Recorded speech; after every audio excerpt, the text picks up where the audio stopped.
చూస్తున్నారు S8 news. నమస్తే, welcome to S8 news. ముందుగా హెడ్లైన్స్. సఫిలగూడ లేక్ పార్క్ ను సందర్శించిన మల్కాజ్గిరి ఎంపీ. పలు సమస్యలను ఎంపీ దృష్టికి తీసుకువెళ్లిన కాలనీ వాసులు తప్పక సమస్యల పరిష్కారానికి కృషి చేస్తారని హామీ ఇచ్చిన ఈటెల.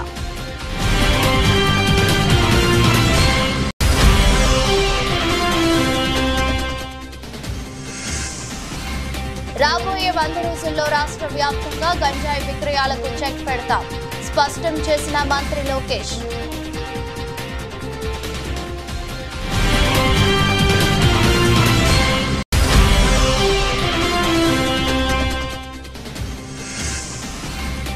గ్రూప్స్ అభ్యర్థులకు న్యాయం చేయాలి, ప్రభుత్వాన్ని డిమాండ్ చేసిన మాజీ మంత్రి బీఆర్ఎస్ నేత హరీష్ రావు డిమాండ్.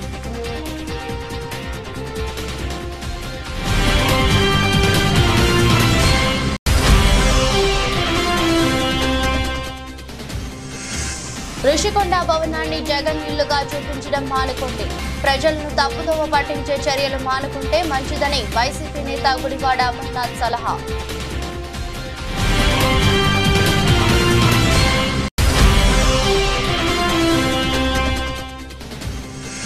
ప్రపంచంలోనే అత్యంత ఎత్తైనదిగా Chenab bridge record. Trailer run వీడియోను షేర్ చేసిన కేంద్ర మంత్రులు కిషన్ రెడ్డి, అశ్విని వైష్ణవ్.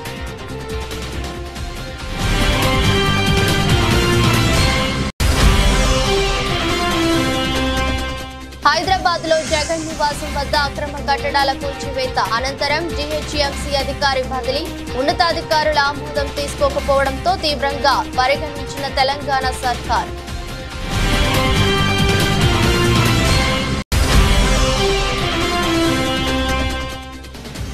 ఎమ్మెల్యే రాజా సింగ్ ను ఎయిర్పోర్ట్ లో అరెస్టు చేసిన పోలీసులు. మెదక్ వేలతానవి ప్రకటించిన నేపథ్యంలో శంషాబాద్ ఎయిర్పోర్ట్ లో అదుపులోకి తీసుకున్న పోలీసులు.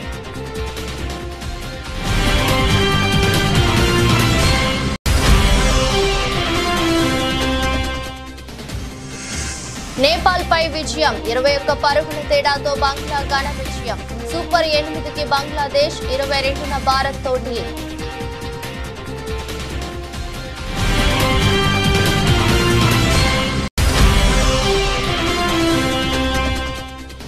పశ్చిమ బెంగాల్లోని డార్జిలింగ్ జిల్లాలో ఘోర ప్రమాదం.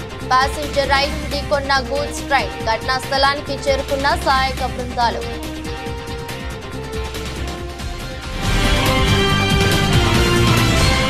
సఫిలగూడ లేక్ పార్క్ ను మల్కాజ్గిరి ఎంపీ ఈటెల రాజేందర్ సందర్శించారు. ఈ సందర్భంగా పలు కాలనీ వాసులు వారికి శుభాకాంక్షలు తెలిపి పలు సమస్యలను వారి దృష్టికి తీసుకువచ్చారు. ముఖ్యంగా సఫిలగూడ లేక్ పార్క్ లో మురుగు నీటి శుద్ధీకరణ unit, under ground drainage, Vajpayee Nagar under pass, Anandbagh లో ఎంఎంటీఎస్ స్టాఫ్, సఫిలగూడ రైల్వే గేట్ వద్ద ఎమర్జెన్సీ అండర్ పాస్, దోమల సమస్య తదితర సమస్యలపైన చర్చించడం జరిగింది. ఈ సందర్భంగా వారు మాట్లాడుతూ తప్పక సమస్యల పరిష్కారానికి కృషి చేస్తానని హామీ ఇచ్చారు. ఘటనే రాబోయే కాలంలో ఉంటాయి కాబట్టి నాకు ఎవరి తిట్టే ఆకలి కానీ కోపం చేసే ఆకలి కూడా లేదు. ఆ సోయితో ఆ సెన్స్తో పనిచేయాలని మాత్రమే నేను కోరుకుంటాను. కాబట్టి దయచేసి మళ్ళీ మళ్ళీ వస్తా. నేను ఈ మధ్యనే అనుకుంటున్నాం, ప్రతి విషయంలో మీరు ఏది ఫీల్ అవుతుందో, మీరు ఇది మంచిగా లేదని చెప్పి ఏదంటారో నాకు కూడా అది మంచిగానే ఉండదు. నీకు మంచిగా లేక నాకు మంచిగా ఉండే ప్రసక్తి లేదు. కాబట్టి డెఫినెట్గా ప్రజలకు సంబంధించిన చిన్న చిన్న సమస్యలు వాళ్ళు ఇది గిత్త చిన్న సమస్యలు అంటారు, కానీ ఆయనకు అదే పెద్ద సమస్య, వాళ్ళకి అదే పెద్ద సమస్య. కాబట్టి ఏ చిన్న సమస్య ఉన్నా నోటీస్ తీసుకురండి, మామూలు స్థానికంగా ఉంటే నోటీస్ తీసుకురండి, తప్పకుండా చేసి పెట్టే ప్రయత్నం చేస్తాను.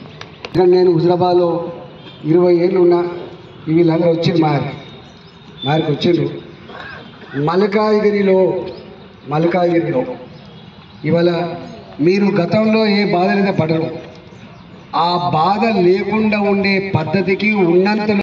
మంగళగిరిలో మంత్రి నారా లోకేష్ మాట్లాడుతూ రాబోయే 100 రోజుల్లో రాష్ట్ర వ్యాప్తంగా గంజాయి విక్రయాలకు చెక్ పెడుతున్నామన్నారు. ప్రజా దర్బార్ ను అన్ని నియోజకవర్గాల్లోనూ నిర్వహించే అంశాన్ని పరిశీలిస్తున్నట్టు చెప్పారు. కాగా గత 2 రోజులుగా లోకేష్ నిర్వహిస్తున్న ప్రజా దర్బార్ కు అనూహ్య స్పందన లభిస్తోంది. అందరి సమస్యలను ఓపికగా వింటున్న లోకేష్ వీలైనంత త్వరగా పరిష్కరిస్తామని వారికి భరోసా ఇస్తున్నారు. గంజాయి విషయంలో కఠినంగా వ్యవహరించమని మంగళగిరి నియోజకవర్గంలో ఉన్న పోలీసు సిబ్బందికి నేను ఆదేశాలు జారీ చేశాను. మొదటి 100 రోజుల్లో గంజాయి ఫుల్ స్టాప్ పెట్టాలని చెప్పాను. ప్రత్యేకంగా నేను డీజీ గారిని కలిసి హోంమంత్రి గారిని కూడా కలిసి నిన్న రాత్రి కూడా హోంమంత్రి అనిత గారితో కూడా మాట్లాడటం జరిగింది. పాదయాత్రలో గంజాయి వల్ల కుటుంబాలు ఎలా నాశనమైనాయో నేను చూశాను. మీరు కఠినంగా వ్యవహరించాలని ఆమెను కోరాను. మేడం గారు కూడా సమీక్ష పెడుతున్నారు, సభ్యుతో రివ్యూ చేస్తున్నారు. ప్రజలందరూ చూస్తారు కదా, మొదటి 100 రోజులు గంజాయికి ఫుల్ స్టాప్ పెట్టే బాధ్యత తెలుగుదేశం జనసేన పార్టీ. గ్రూప్స్ అభ్యర్థులు వచ్చి పోస్టులు పెంచాలని అడిగితే కాంగ్రెస్ ప్రభుత్వం ఎందుకు స్పందించడం లేదని మాజీ మంత్రి బీఆర్ఎస్ నేత హరీష్ రావు మండిపడ్డారు. సోమవారం మీడియా సమావేశంలో హరీష్ రావు మాట్లాడుతూ గ్రూప్స్ అభ్యర్థులు తాజాగా బీఆర్ఎస్ కార్యాలయానికి వచ్చి ఈ విషయమై తమ వద్ద మొరపెట్టుకున్నారని ఆయన వెల్లడించారు. గ్రూప్ 1, 2 మెయిన్స్ పరీక్షకు 100 చొప్పున అనుమతి ఇవ్వాలని అభ్యర్థులు కోరుతున్నారని తెలిపారు. ప్రతిపక్షంలో ఉన్నప్పుడు 1:100 ఇవ్వాలని యువతను రెచ్చగొట్టిన కాంగ్రెస్ ఇప్పుడు ఎందుకు గ్రూప్స్ మెయిన్స్ కు 1:100 ఇవ్వడం లేదని నిలదీశారు. ప్రతిపక్షంలో ఉన్నప్పుడు గ్రూప్స్ పోస్టులు పెంచాలని అడిగిన వారు ఇప్పుడు ఇదే విషయమై విద్యార్థులు వెళ్లి అడిగితే ఎందుకు స్పందించడం లేదని ఆయన ధ్వజమెత్తారు. వాళ్ళు ఇచ్చిన ఇది దరఖాస్తు మా పార్టీ కార్యాలయానికి వచ్చి గ్రూప్ 1 ఉద్యోగులు ఇచ్చినటువంటి దరఖాస్తు. ఇది గ్రూప్ 2, గ్రూప్ 3 పరీక్ష రాస్తున్నటువంటి నిరుద్యోగ యువతీ యువకులు ఇచ్చినటువంటి దరఖాస్తు. ఇవాళ వాళ్ళు 2-3 విషయాలు స్పష్టంగా చెప్తా ఉన్నారు. ఒకటి, గ్రూప్ 1 ప్రిలిమ్స్లో పాస్ అయినటువంటి విద్యార్థులకు 1:50 కాకుండా 1:100 చొప్పున మెయిన్స్ ఎగ్జామ్కు అవకాశం ఇవ్వాలని, తద్వారా ఎంతోమంది ఎస్సీ, ఎస్టీ, బీసీ విద్యార్థులకు మేలు జరుగుతుంది. 1:100 చొప్పున మరి మెయిన్స్ పరీక్షలకు అనుమతి ఇవ్వాలని చెప్పి ఈరోజు బీఆర్ఎస్ పార్టీ ఈ రాష్ట్రంలోని గ్రూప్ 1 పరీక్ష రాసిన విద్యార్థుల పక్షాన డిమాండ్ చేస్తూ ఉంది. ఆ రోజు ఇదే కాంగ్రెస్ పార్టీ మరి ప్రెస్ మీట్లు పెట్టి అశోక్ నగర్కి వెళ్ళి నిరుద్యోగ యువతీ యువకులతో సమావేశాలు పెట్టి మేము అధికారంలోకి వస్తే 1:100 చొప్పున మెయిన్స్ పరీక్ష రాయడానికి అవకాశం ఇస్తామని చెప్పారు. అంతేకాదు మీకు ఒక వీడియో కూడా చూపిస్తాను. అసెంబ్లీలో ఈనాడు ఉప ముఖ్యమంత్రిగా ఉన్న బట్టి విక్రమార్క గారు కూడా 1:100 చొప్పున మెయిన్స్ పరీక్షకు అనుమతి ఇవ్వాలని చెప్పి ఆయన అసెంబ్లీలో డిమాండ్ చేశారు. మరి ఆ రోజు అశోక్ నగర్కి వెళ్ళి మాట్లాడతారు, అసెంబ్లీలో మాట్లాడతారు. ఈరోజు అధికారంలోకి వస్తే ఎందుకు 1:100 అనుమతి ఇవ్వడం లేదు అని చెప్పి నేను అడుగుతా ఉన్నా.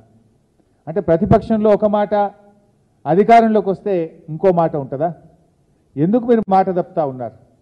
ఆ యువత వచ్చి మీ కాళ్ళ వేళ్ళ పడ్డా కూడా కనికరం లేదా మీకు? కనీసం స్పందించరా అని నేను అడుగుతా ఉన్నా. ఆ రోజు బట్టి గారు మాట్లాడినటువంటి వీడియో కూడా ఈరోజు మీ ముందు అసెంబ్లీలో ఆయన మాట్లాడిన వీడియో కూడా చూపిస్తాం. ఋషికొండ భవనాల చుట్టూ వస్తున్న వార్తలపై వైసీపీ నేత మాజీ మంత్రి గుడివాడ అమర్నాథ్ స్పందించారు. ఆ భవనాలను ఎలా ఉపయోగించుకోవాలన్నది ఆలోచించడం మానేసి దాన్ని ఇంకా జగన్మోహన్ రెడ్డి ఇల్లుగానే చిత్రీకరించడాన్ని మానుకోవాలని టీడీపీ నేతలకు సూచించారు. విశాఖను తాము ఎగ్జిక్యూటివ్ క్యాపిటల్ చేయాలని అనుకున్నామని, కానీ అనేక అడ్డంకులు సృష్టించారని ఆగ్రహం వ్యక్తం చేశారు. తాము మళ్లీ అధికారంలోకి వస్తే విశాఖ నుంచి పాలించాలని అనుకున్నామని, ఐఏఎస్ అధికారులతో కమిటీ వేసిన తర్వాత ఋషికొండలో భవనాలు నిర్మించినట్టు పేర్కొన్నారు. ప్రభుత్వ ధనం దుర్వినియోగం చేయి గురించి మాట్లాడాల్సి వస్తే 2014 నుంచి 2019 వరకు జరిగిన దానిపైన మాట్లాడాల్సి వస్తుందని పేర్కొన్నారు. తాము ఇప్పుడే విమర్శలు చేస్తే అధికారం కోల్పోవడాన్ని జీర్ణించుకోలేక చేస్తున్నామని అనుకుంటారని, అలాంటి విషయాల జోలికి పోవడం లేదని తెలిపారు. మంత్రిగా ఉన్నాను మొన్నటి వరకు. మా క్యాంప్ ఆఫీసెస్ ఉంటాయి. క్యాంప్ ఆఫీసెస్లో ఫర్నిచరో లేకపోతే ఇంకోటో ప్రభుత్వానికి సంబంధించినటువంటి మేము వాడుకున్నప్పుడు మాది టర్మ్ కంప్లీట్ అయిపోయిన తర్వాత మీరు ఏమేమి ఇచ్చారనేటువంటివి మళ్ళీ వాళ్ళకి అప్పచెప్పేటువంటి కార్యక్రమం చేస్తాం. ఇవి కాకుండా ఇంకేదైనా ఉంటే వాళ్ళని తెలియజెప్పమని చెప్తాం. లేదా కొన్ని సందర్భాల్లో ఏమంటారంటే ఇవి మిస్ అయ్యానో లేకపోతే ఇవి రాలేదనో ఈ టైంలో దీనికి ఇది డబ్బులు కట్టమని చెప్పి వారు ఓసారి కోరుతుంటారు. కోరినప్పుడు డబ్బులు కట్టేసి క్లియర్ చేసుకునేటువంటి కార్యక్రమం చేస్తాం. ఇప్పుడు నేను మొన్న విజయవాడలో మన క్యాంప్ ఆఫీస్ వెకేట్ చేసినప్పుడు గవర్నమెంట్కి సంబంధించినటువంటి కొంత మెటీరియల్ కంప్యూటర్స్ కానీ లేకపోతే కొన్ని అదర్ సిస్టమ్స్ కానీ ప్రింటర్స్ కానీ ఇలాంటివి ఉన్నప్పుడు జిఏడికి వాళ్ళకి ఇన్ఫార్మ్ చేస్తాం, లేదా కన్సర్న్ డిపార్ట్మెంట్స్కి ఇన్ఫార్మ్ చేస్తాం, వచ్చి దాన్ని టేక్ ఓవర్ చేసుకోమని చెప్పి మనం ఏదైతే పంచనామా కింద రాస్తామో వాళ్ళు అన్నీ రాసుకుని వెళ్ళిపోతుంటారు. ఇది ప్రొసీజరు. జరిగి ప్రభుత్వం వాళ్ళు 4వ తారీఖున అధికారంలోకి వచ్చారు. అధికారంలోకి వచ్చిన తర్వాత మరుసటి రోజే మనం సీఎం క్యాంప్ ఆఫీస్ నుంచి ఇంటిమేట్ చేసాం, హ్యాండ్ ఓవర్ చేయాల్సినటువంటి అన్నీ హ్యాండ్ ఓవర్ చేస్తాం. ఇంకా ఏమైనా ఉన్నాయనుకో చెప్పాలి తప్ప ఇదేంటిది నాకు తెలియక అడుగుతాను. వాళ్ళు ప్రభుత్వాల్లో ఉన్నారు కదా, వాళ్ళు గతంలో పనిచేశారు. ఒక్క ఇరిగేషన్ గెస్ట్ హౌస్ ఇవన్నీ మాట్లాడుకుంటున్నాం మనం.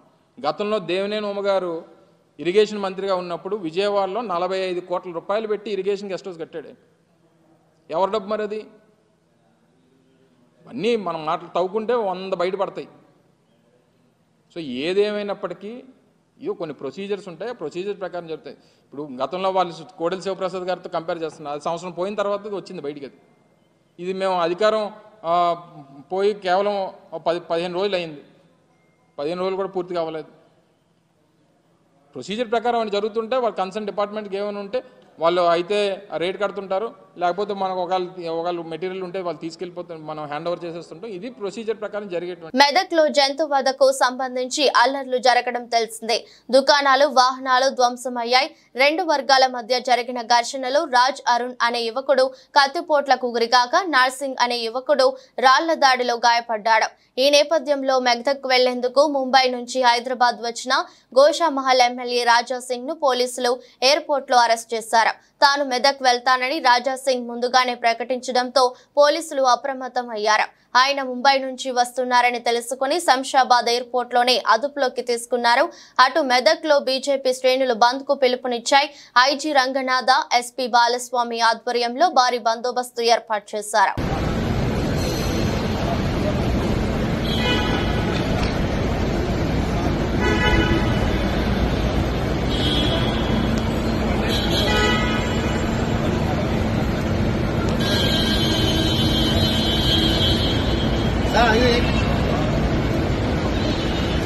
బక్రీద్ పండుగ సందర్భంగా వినుకొండ తిమ్మాయపాలెం రోడ్లో గల ఈద్గా మసీదులో జరిగిన ప్రత్యేక ప్రార్థనలో వినుకొండ ఎమ్మెల్యే జీవి ఆంజనేయులు పాల్గొని ముస్లిం సోదరులకు ఆత్మీయ ఆలింగనం చేశారు. వేలాది మంది ముస్లిం సోదరులు భక్తి శ్రద్ధలతో ఈద్గా మైదానంలో ప్రార్థనలో పాల్గొనగా జీవి ఆంజనేయులు స్థానిక ఎమ్మెల్యే హోదాలో ముస్లిం సోదరులకు శుభాకాంక్షలు తెలిపి మత పెద్దల నుంచి ఆశీర్వాదం తీసుకున్నారు. అనంతరం జరిగిన ప్రత్యేక ప్రార్థనలో ముస్లిం సోదరులతో కలిసి ఆయన పాల్గొన్నారు. త్యాగానికి మారుపేరు బక్రీద్ పండుగ. అలాగే శాంతి సంతోషానికి త్యాగానికి మనం ఈ బక్రీద్ పండుగ సందర్భంగా అందరం కూడా గుర్తు చేసుకోవాల్సినటువంటి అవసరం ఉంది. ముస్లిం సోదరులందరికీ బక్రీద్ పండుగ శుభాకాంక్షలు తెలియజేస్తున్నాను. గతంలో ముస్లిం సోదరులందరూ ఈ ఈద్ యొక్క అభివృద్ధి కావాలని నన్ను కోరున్నారు. తప్పనిసరిగా ఈద్గా అభివృద్ధికి నా వంతు సహకారం అందిస్తాను. అలాగే ఈరోజు తెలుగుదేశం ప్రభుత్వం, ఎన్డీఏ ప్రభుత్వం అధికారంలోకి వచ్చింది. ఖచ్చితంగా ఇక్కడ కాంపౌండ్ వాల్ నిర్మాణానికి, అలాగే ఈద్గా అభివృద్ధికి నా వంతు సహకారం అందిస్తాను. అదేవిధంగా పెద్ద షాదీఖానా కావాలని ముస్లిం సోదరులు అందరూ కూడా గతంలో కోరి ఉన్నారు. తప్పనిసరిగా ఎన్ఎస్పి కాలనీలో పెద్ద షాదీఖానా నిర్మాణాన్ని చేపడతాము. రానున్న 2-3 సంవత్సరాల్లో ఈ పెద్ద ప్రాజెక్టు కూడా, పెద్ద షాదీఖానా నిర్మాణం కూడా పూర్తి చేయాలనే ఆకాంక్షతో ముందుకెళ్తున్నాము. అలాగే గుర్రం జాషువా గారి లైబ్రరీ, అలాగే టీటీడీ కళ్యాణ మండపం, అలాగే బీసీ భవన్, ఎస్సీ భవన్ కూడా ఖచ్చితంగా భవిష్యత్తులో పూర్తి చేస్తాం. ఎన్ఎస్పి కాలనీలో దాన్ని అక్కడ పార్కు అన్నీ కూడా తీర్చిదిద్దుతాం. గతంలో ముస్లిం సోదరులందరినీ కలిశాను. వాళ్ళందరి ముస్లిం సోదరులందరూ కూడా నా గెలుపుకి ఎంతో సహకారం అందించారు. ఈ మధ్య సోషల్ మీడియాలో వ్యూస్ కోసం తనపై తప్పుడు వార్తలు రాస్తున్నారని, ఇలా ఒక నాయకుడి క్రెడిబిలిటీ మీరు వాడుకోవడం మంచిది కాదని మాజీ మంత్రి సిద్దిపేట ఎమ్మెల్యే హరీష్ రావు అన్నారు. ఈ విషయమై ఆయన మీడియాతో మాట్లాడుతూ ఇలాంటివి మానుకోవాలని మీడియా వాళ్ళని కోరారు. భవిష్యత్తులో ఇలాంటివి రిపీట్ చేస్తే చట్టపరమైన చర్యలు తీసుకోవడానికి కూడా వెనకాడనని స్పష్టం చేశారు. ఈ మధ్య సోషల్ మీడియాలో ఏమైందే ఈ వ్యూస్ కోసం ఈ తంబులు అంటారట కదా వాటిని, నాకు కుదరదు, తంబు నెయిల్స్ కోసం సెన్సేషనల్ హెడ్డింగ్స్ పెడుతున్నారు. హరీష్ రావు బీజేపీలోకి పోయిండని, హరీష్ రావు కాంగ్రెస్లోకి పోయిండని, ఇంకేందో అయిందని, వర్కింగ్ ప్రెసిడెంట్ అయిందని, ఇవన్నీ అనవసరంగా మీ వ్యూస్ కోసమో బ్రేకింగ్ల కోసమో ఇట్లా ఒక నాయకుడి నిబద్ధత మీద ఒక నాయకుడిని క్రెడిబిలిటీని మీరు వాడుకోవడం అనేటువంటిది మంచిది కాదు. I appeal to all the media houses, particularly social media, ఇలాంటివి మానుకోండి. మీకు అంతా ఏదన్నా అనుమానం ఉంటే డైరెక్ట్గా నాతో మాట్లాడి పెట్టండి. కానీ ఇట్లా పెట్టడం ద్వారా ఏమవుతుందంటే లీడర్ క్రెడిబిలిటీని దెబ్బతీసేది మంచిది కాదు. నేను కూడా ఇంకా తప్పని పరిస్థితి, భవిష్యత్తులో ఇట్లాంటి రిపీట్ అయితే అవసరమైతే లీగల్ నోటీసులు ఇవ్వడానికి చట్టపరమైన చర్యలకు కూడా వెనుకాడమని నేను వారికి తెలియజేస్తా ఉన్నా. దయచేసి మీ థంబ్నెయిల్స్ను వాస్తవాలు ఉంటే పెట్టండి తప్ప మీకోసం మీరు లేని పెట్టి ఇట్లా మా క్రెడిబిలిటీని మా పార్టీని దెబ్బతీసే విధంగా వ్యవహరించొద్దని నేను ఇప్పటికీ చాలాసార్లు కూడా చెప్పున్నాను. కానీ మళ్ళీ ఇట్లా మీరు ఈ సోషల్ మీడియాలో ఇలాంటివి కూడా పెట్టకూడదని చెప్పి వారికి విజ్ఞప్తి చేస్తూ ఫర్దర్గా ఎవరైనా ఇట్లాంటివి పెడితే, ఎందుకంటే మా బాస్ మా నాయకుడు మా కేసీఆర్ ఏం చెప్తే ఒక కార్యకర్తగా నడిచే వ్యక్తిని నేను. ఇష్టం వచ్చినట్టుగా వాళ్ళు వర్కింగ్ ప్రెసిడెంట్ అని పెడతాడు, వాడు కాంగ్రెస్లో పోతాడని పెడతాడు, వాడు బీజేపీలోకి పోతాడు, ఇవన్నీ ఉంటాయి అసలు ఇట్లా. నేను చాలాసార్లు స్పష్టంగా చెప్పాను, మీ బ్రేకింగ్ల కోసం మీ లైక్ల కోసం మీ వ్యూస్ కోసం మీ రేటింగ్ల కోసం ఒక నాయకుడి యొక్క నిబద్ధతను నిజాయితీని దెబ్బతీయొద్దని ఇలాంటి మానుకోవాలని చెప్పి నేను విజ్ఞప్తి చేస్తున్నాను. శాంతి భద్రతలకు విఘాతం కలిగిస్తే ఎంతటి వారినైనా ఊరుకునే ప్రసక్తే లేదని మెదక్ ఎమ్మెల్యే రోహిత్ హెచ్చరించారు. ఆదివారం ఆయన మాట్లాడుతూ మత సామరస్యాలకు ప్రతీకగా నిలిచిన మెదక్ ప్రాంతంలో కొందరు వారి స్వార్థ ప్రయోజనాల కోసం మతతిచ్చులు రేకెత్తించి ప్రజల్లో భయాందోళనకరమైన వాతావరణాన్ని సృష్టించారని ఆరోపించారు. ఎలాంటి అవాంఛనీయ ఘటనలు జరగకుండా పోలీసులు నిరంతరం గస్తీ నిర్వహించాలని అన్నారు. మెదక్ పట్టణంలో ఏదైతే ఘటన జరిగిందో చాలా బాధాకరం, దురదృష్టకరం. ఎవరైతే కొంతమంది వారి స్వార్థం కోసం మా మెదక్ శాంతి భద్రతలకు భంగం కలిగిస్తూ మా మెదక్ ప్రజలను ఎవరైతే ఇబ్బంది పెడతా ఉన్నారో వారందరి మీద కూడా కఠినమైన చర్యలు తీసుకోవాలని చెప్పి డీజీపీ గారిని కోరడం జరిగింది. ఇందులో ఎంత పెద్ద వారున్నా ఎవరున్నా ఉపేక్షించేది లేదు, వదిలేది లేదు. అందరి మీద కూడా కఠినమైన చర్యలు తీసుకుంటాం.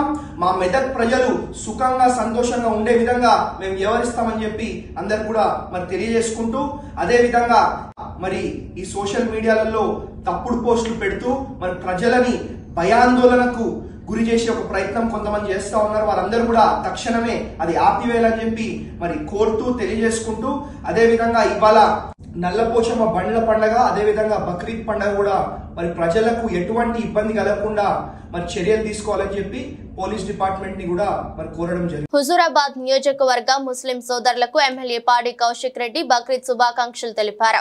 బీజిగిరి షరీఫ్ దర్గాను దర్శించుకున్న ఎమ్మెల్యే కౌశిక్ రెడ్డి స్వార్థం, అసూయ, రాగద్వేషాలు లేని త్యాగతరతిని వ్యాపింపజేయడమే బక్రీద్ ముఖ్య ఉద్దేశమన్నారు. ఈ కార్యక్రమంలో municipal chairman Thakkalapalli Rajeshwararao, Jammikunta PSCS chairman Ponaganti Sampath, కౌన్సిలర్లు దయ్యాల శ్రీనివాస్, గాజుల భాస్కర్, ఇతర సీనియర్ నాయకులు పాల్గొన్నారు. అందరికీ కూడా పేరు పేరున బక్రీద్ శుభాకాంక్షలు తెలియజేస్తూ ఆ అల్లా ఆశీస్సులు మీ మీద మీ కుటుంబ సభ్యుల మీద నిండుగా సరళగా ఉండాలని, మీ అందరూ ఆరోగ్యంతో సుఖ సంతోషాలతో ఉండాలని మనస్ఫూర్తిగా ఆ అల్లాని నేను ప్రార్థిస్తా ఉన్నానని చెప్పి సందర్భంగా మీ అందరికీ కూడా తెలియజేస్తా ఉన్నాను. మొన్న రంజాన్ అయిన రోజు వాస్తవంగా అదే రోజు కూడా నేను రావాల్సింది, కానీ దురదృష్టం ఆ రోజు మా మామయ్యకి బైపాస్ సర్జరీ ఉంటే మీ అందరితో ఆ రోజు నేను ఫోన్లో కూడా మాట్లాడి మీ అందరికీ కూడా విజిట్ పెట్టడం జరిగింది. మీ అందరికీ కూడా ఒప్పుకోవడం కూడా గుర్తిస్తా ఉన్నాను. నేను ఎమ్మెల్సీగా అయిన తర్వాత మన ఇది మొత్తం ప్రతి సంవత్సరం మున్సిపల్ చైర్మన్ గారికి మేము అందరం కూర్చొని అద్భుతంగా క్లీన్ చేసి అద్భుతంగా అరేంజ్మెంట్స్ కూడా చేస్తుంది కూడా మీ అందరికీ కూడా ఒకసారి గుర్తు చేస్తూ మరియు మీరు మీ కుటుంబ సభ్యులందరూ కూడా సలహా ఉండాలని మనస్ఫూర్తిగా కోరుకుంటూ సెలవు తీసుకుంటా ఉన్నాను. Thank you very much. మరొకసారి మీ అందరికీ కూడా పేరు పేరున బక్రీద్ పండుగ శుభాకాంక్షలు తెలియజేస్తూ సెలవు తీసుకుంటాం. Thank you very much. ప్రపంచంలోనే అత్యంత ఎత్తైన రైల్వే వంతెన చినాబ్ బ్రిడ్జి నిర్మాణం దాదాపుగా పూర్తయింది. ఇటీవలే రైల్వే శాఖ వంతెనపై రైలును ప్రయోగాత్మకంగా నడిపింది. ఈ పరీక్ష విజయవంతమైందని, త్వరలో వంతెనపై రైలు సర్వీసులు ప్రారంభమవుతాయని ఉత్తర రైల్వే విభాగం పేర్కొంది. జమ్మూ కాశ్మీర్లోని రంబాన్ జిల్లా సాగల్దాన్ నుంచి రియాసీ జిల్లాను కలుపుతూ ఈ వంతెనను నిర్మించారు. ట్రయల్ రన్ విజయవంతం అవడంపై కేంద్ర మంత్రి కిషన్ రెడ్డి కూడా స్పందించారు. ఇందుకు సంబంధించిన వీడియోను షేర్ చేశారు. త్వరలో రైలు సర్వీసులు ప్రారంభమవుతాయని అన్నారు. భారత్ లో ప్రస్తుతం కన్యాకుమారి నుంచి కత్రా, కాశ్మీర్ లోయలోని బారాముల్లా నుంచి సంగల్దాన్ వరకు రైల్వే సేవలు కొనసాగుతున్నాయి. తాజాగా పూర్తయిన ఈ వంతెన ప్రజలకు అత్యంత ఉపయోగకరంగా మారనుంది. రైలు మార్గం ద్వారా కాశ్మీర్ ను భారత్ లోని మిగతా ప్రాంతాలకు అనుసంధానించేందుకు చేపట్టిన ఉదంపూర్, శ్రీనగర్, బారాముల్లా రైల్వే ప్రాజెక్టులో ఇది భాగం. చినాబ్ నది గర్భం నుంచి 359 మీటర్ల ఎత్తులో దీన్ని నిర్మించారు. దీని పొడవు 1315 మీటర్లు. ఇప్పటి వరకు చైనాలోని బెయిపాన్ నదిపై ఉన్న షబాయ్ రైల్వే వంతెన మీటర్ల ఎత్తు పేరుతో ఉన్న ప్రపంచ రికార్డును ఇది అధిగమించింది. ప్రపంచ ప్రఖ్యాత ఈఫిల్ టవర్ కంటే చినాబ్ వంతెన ఎత్తు 30 మీటర్లు ఎక్కువ.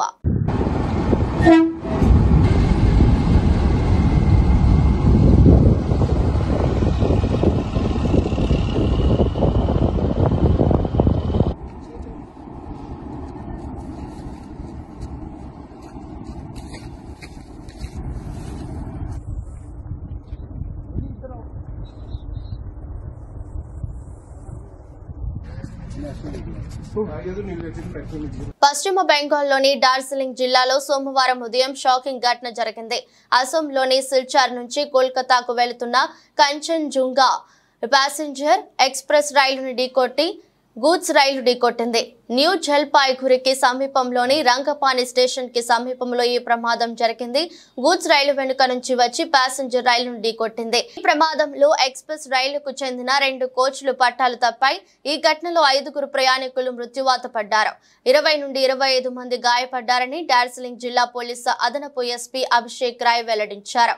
ఈ రైలు ప్రమాదంపై పశ్చిమ బెంగాల్ ముఖ్యమంత్రి మమతా బెనర్జీ ఎక్స్ వేదికగా స్పందించారు. డాక్టర్లు, విపత్తు నిర్వహణ బృందాలు ఘటనా స్థలానికి చేరుకున్నాయని ఆమె తెలిపారు. డార్జిలింగ్ జిల్లాలో జరిగిన ఘోర రైలు ప్రమాదం గురించి ఇప్పుడే తెలిసిందని, ఈ వార్త తెలిసి దిగ్భ్రాంతికి గురయ్యానని ఆమె చెప్పారు.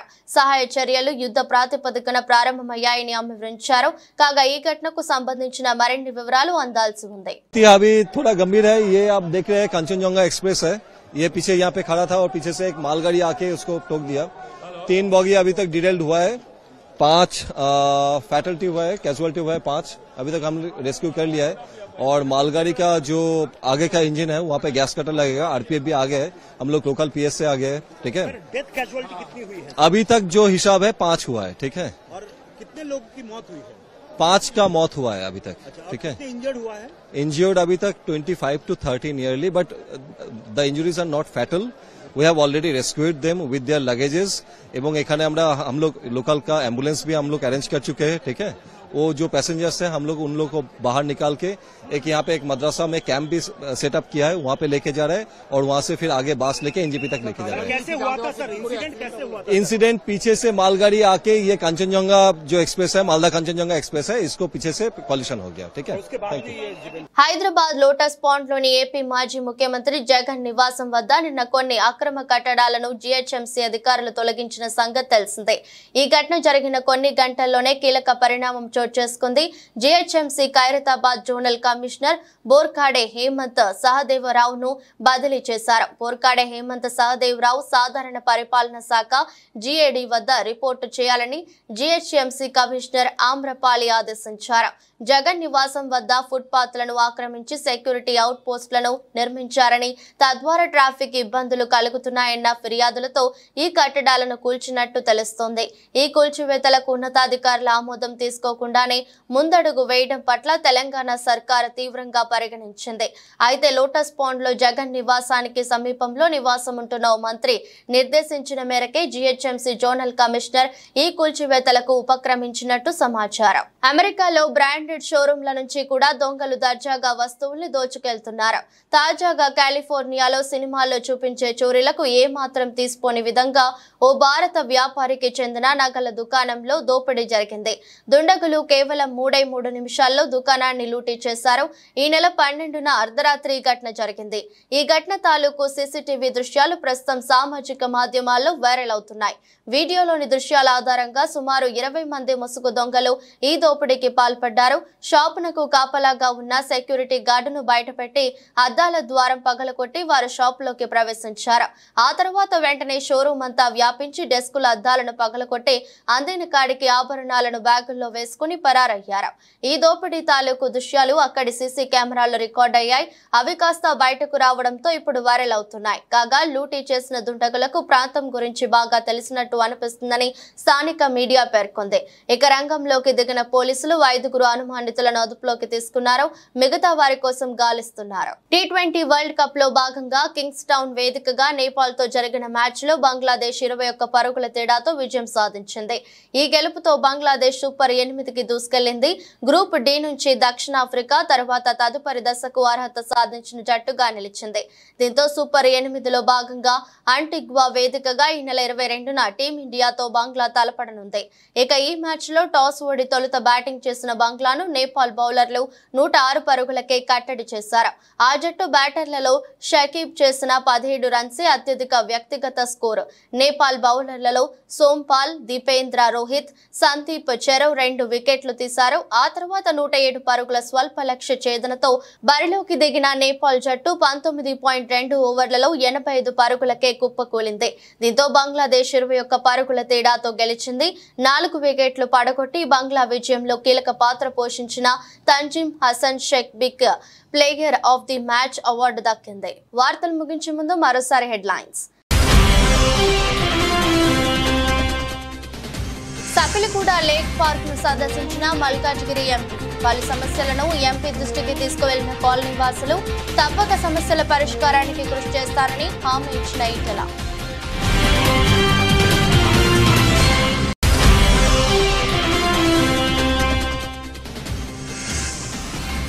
రాబోయే 100 రోజుల్లో రాష్ట్ర వ్యాప్తంగా గంజాయి విక్రయాలకు చెక్ పెడతాం, స్పష్టం చేసిన మంత్రి లోకేష్.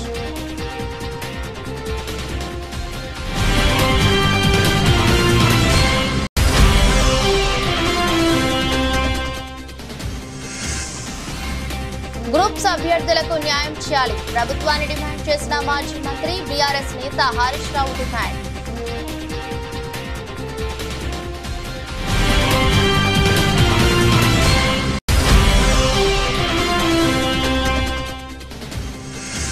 ఋషికొండ భవనాన్ని జగన్ ఇల్లుగా చూపించడం మానుకోండి, ప్రజలను తప్పుదోవ పట్టించే చర్యలు మానుకుంటే మంచిదని వైసీపీ నేత గుడివాడ అమర్నాథ్ సలహా.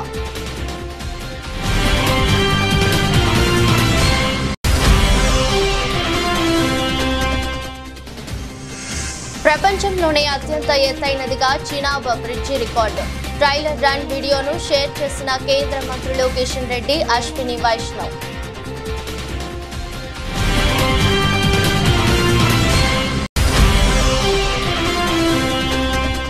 హైదరాబాద్ లో జగన్ నివాసం వద్ద అక్రమ కట్టడాల కూల్చివేత అనంతరం జీహెచ్ఎంసీ అధికారి బదిలీ. ఉన్నతాధికారుల ఆమోదం తీసుకోకపోవడంతో తీవ్రంగా పరిగణించిన తెలంగాణ సర్కార్.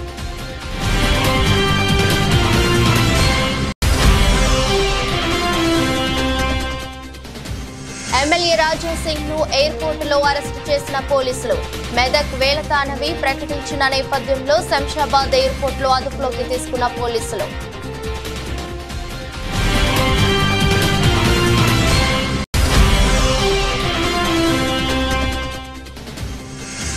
నేపాల్ పై విజయం 21 పరుగుల తేడాతో బంగ్లా ఘన విజయం. సూపర్ 8కి బంగ్లాదేశ్ 22న భారత్ తో ఢీల్.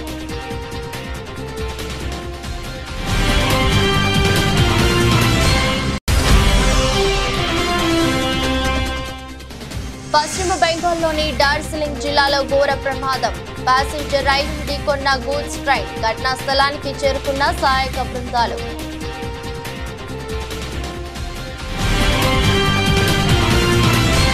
ఇదొరస్టు బులెటిన్. మరో బులెటిన్లో మళ్ళీ కలుద్దాం. అంతవరకు సెలవు. నమస్కారం.